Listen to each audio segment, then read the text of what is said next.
NLP models, you have a few different ways of adapting the model to your specific task. When you start off with what many call a foundation model, then that model has just been trained on a lot of text, but not on a specific task. It's very good at understanding language, but it might not understand the task you're giving to it. Like, let's say it should answer questions. And to get a model to actually be able to perform a task, what usually people did was fine-tuning the model. They created labeled training data saying, okay, this is my question. This is the text that has information about this question. And then what is the answer to my question? And they gave that labeled data to the model and adapted it to that task. Now, with prompt engineering, that is a different way of adapting the model to the task you wanted to perform. So these really large language models like GPT-4, they have the ability to kind of react to human instructions, to natural language instructions.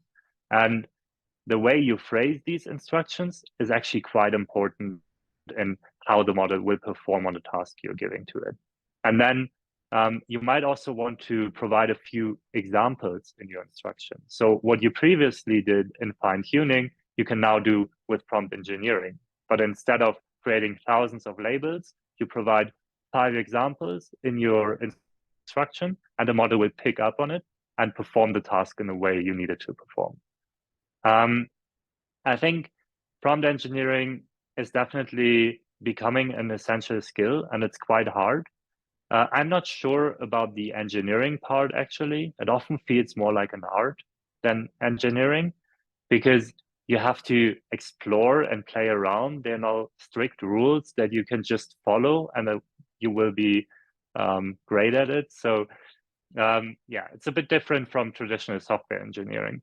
And for enterprises looking to make sure that they don't miss out on that skill, I think if they have an existing team of NLP engineers, that's just really another skill that an NLP engineer should learn. So as an NLP engineer, I know how to work with data, I know how to train models, I know how to fine-tune models, and now I should know how to prompt engineer. And NLP engineers possess all the essential skills, seeing patterns in the data, knowing about the architecture of the model, which helps with prompt engineering, that I think, yeah, they should just like learn that, upskill, and make it part of their toolbox.